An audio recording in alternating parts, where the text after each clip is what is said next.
terrifyingly beautiful waves out here. It's just us on this island. I don't even know where the nearest civilization is. Maybe one of these islands around us is inhabited, but I don't know. Welcome to another update from Elixir's voyage around the world. My name's Max and I'm nearly halfway through this circumnavigation on board Elixir, a 1970s Swan 37. The goal of this voyage has always been to share the sailing lifestyle with as many people as possible, and so far over 50 different people from 15 different countries have sailed on Elixir since we left the UK 4 years ago. Currently we are cruising through the Kingdom of Tonga in the South Pacific. When Captain Cook first visited these islands, he referred to them as the Friendly Islands due to the warm welcome he received, and it's easy to see why, as Tongans are so incredibly open and hospitable. On top of that, the marine life is also incredible. The sailing has been great and we've surfed fun, empty waves completely to ourselves. Years ago, when we were rebuilding Elixir in a freezing shed in the UK, this was the dream that kept me going, and now that it was actually happening, it all felt a bit surreal. Don't forget to like this video and subscribe to the channel if you haven't already. Join the Patreon for extra content and to have the opportunity to sail on board Elixir. So we're at this beautiful Anchorage on this tiny little island, and there is only one family that lives here. Across the way there is a coral garden we are going to go check out with our flippers and our masks and no spear gun. And yeah, it's supposed to be like some of the best, I don't know, freediving, snorkeling in Vavau, apparently, right? Yes. Or am I making that up? So yeah, we're gonna go check it out. That's all I have to say about that, folks.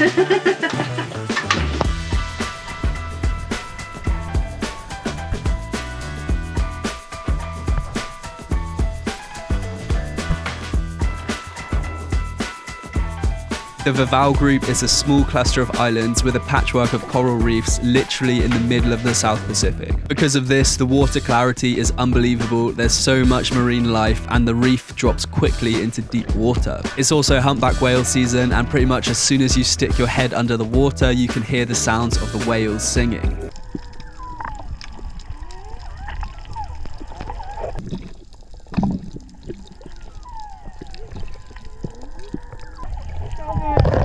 This particular spot is called the Coral Gardens, and it's easy to see why, as this had to be the most vibrant selection of coral that I'd seen on the voyage. Because of the remoteness of these islands and the relatively low population, a lot of these reefs have remained mostly untouched by humans. And this was just one of hundreds of reefs in the Vavau group alone. If you're into freediving, you can spend so much time out here without ever running out of new and exciting dive locations.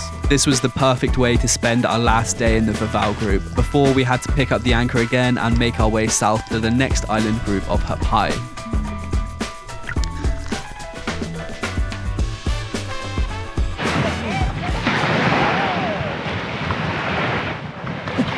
Wow, that's a beautiful mermaid. Do you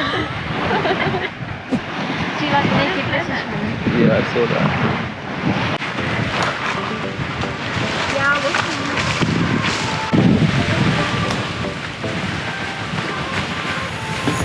You're almost there. It's the getting down part that hurts. Yeah. Twist those nuts.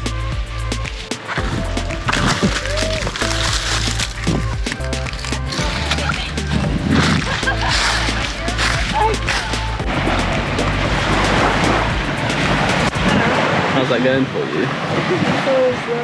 I can't remember. I feel like these ones we don't normally dehusk them. Do we normally dehusk these ones?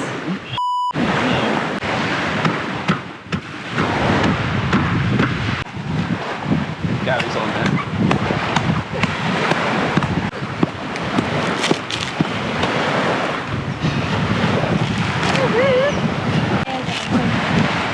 How to open a coconut. Like the longest way. How is it? Muy bien. That's a good one. We should grab more. Thank you. It's so good. Anyone else? It's really cool as well. Like, it's not warm. That's my favorite, when it's like still fizzy inside. Really? Like a little bit fermented? Yeah. the green ones like that. Shake it up so much. I love it. So good. Salty. Alright. Oh, What do you drink it out? not a fan. This one. Yeah. Oh, that's nice. It is like a bit like fizzy water. I think. Yeah. But I don't get salty. I think it's an old one. Yeah. Very coconutty. Very nice. This is how we do it. The second step, after we've drunk the coconut, we're going to eat it. So this little seam here, you just knock the coconut on the seam and it should. Nice. See that crack?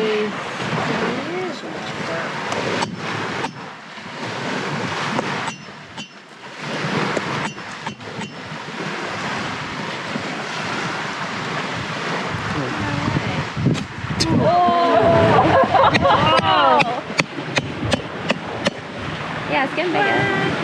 That's crazy. Whoa. And you also have a bra. That looks great on you. That's so cool. This is a good one. This one's mature. Funny because it looked really young.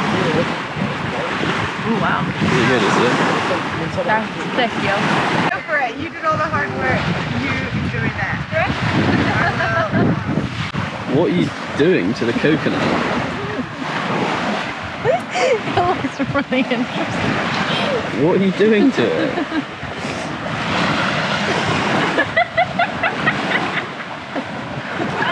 Come in for the close-up.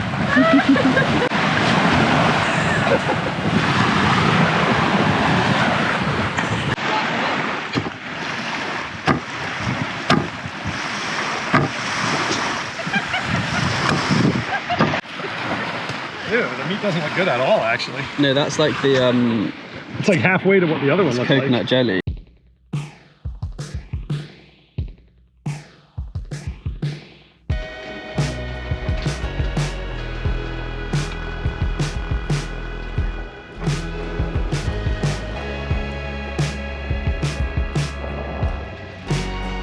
The next step of our voyage was a quick overnight sail to the Haapai group. It was another dreamy passage, we had wind on the beam, and we managed to do most of the trip in convoy with our friends on board One Life. We first met Brooke and Gary in the Caribbean almost 3 years ago, and since then we had sailed together through Colombia, Panama, north to Mexico, and then all the way across the Pacific. It goes without saying, but they had become very good friends by this point, and it felt very special to be able to visit these remote places with them. Like the Vavau group, Haapai is also a scattering of small islands. However, unlike Vavau, these islands are extremely low-lying, offering almost no protection from the wind, and there are a worrying amount of treacherous reefs and shallow sandbars. They feel more remote, and a lot of the islands are uninhabited.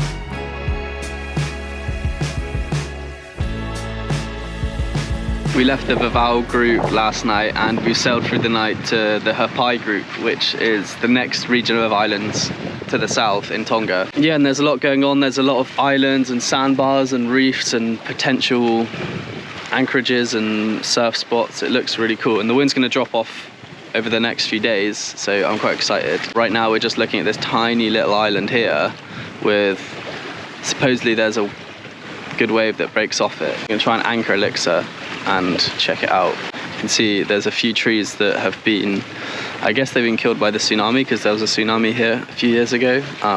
So all that's left is this island.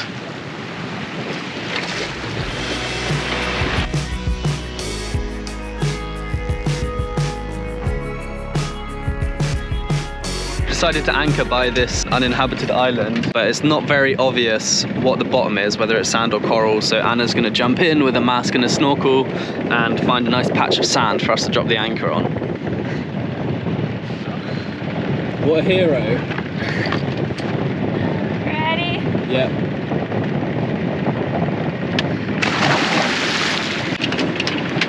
Yeah. Is it sand? It's the only part of sand, all the rest is rock or coral. How big is it?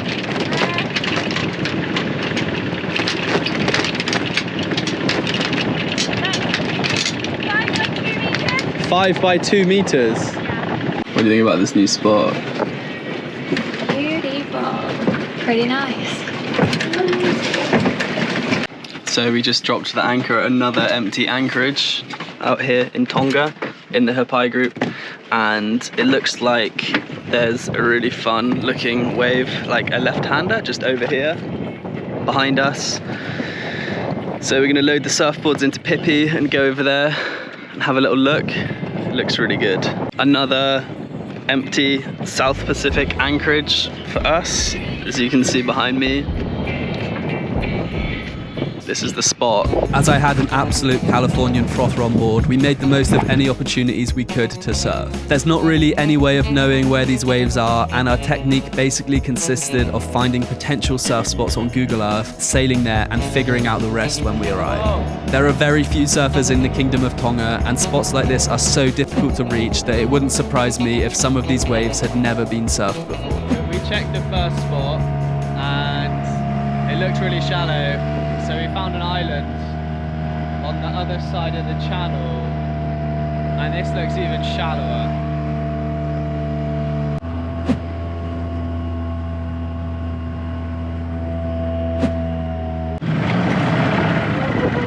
Yeah, gnarly. Oh my god. Look at these humpback whales. So beautiful. So we arrived at the spot. We were like, well, what are you waiting for? There's some whales out here as well.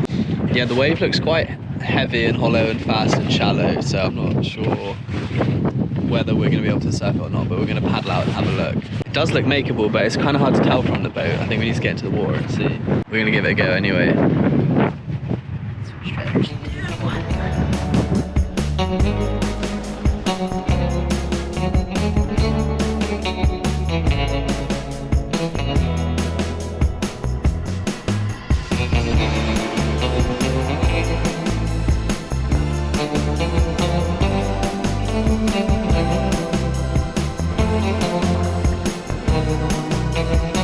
Okay, so we're out here at the spot, and this is probably the shallowest of all the waves that we've surfed so far in the Pacific. What do you think? Dry.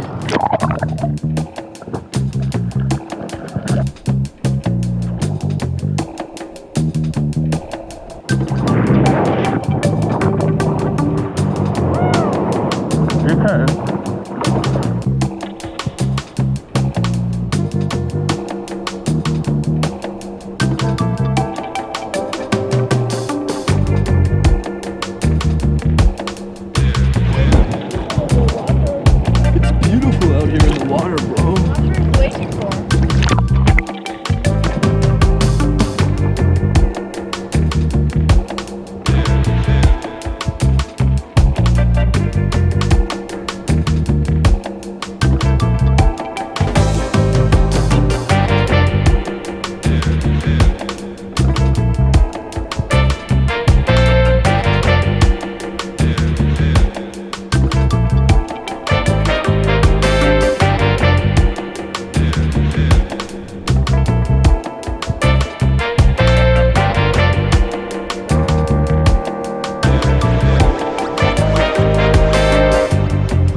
Terrifyingly beautiful waves out here.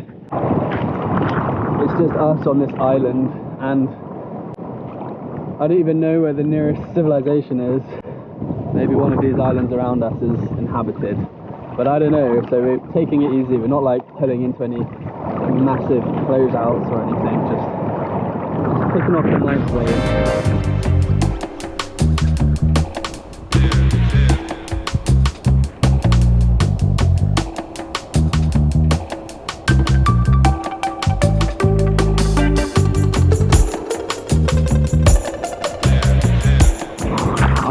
I'm not used to these like super shallow tropical reef breaks where you can just see the reef less than half a metre below the surface. You see what I mean? You just look down the wave and all you see is coral.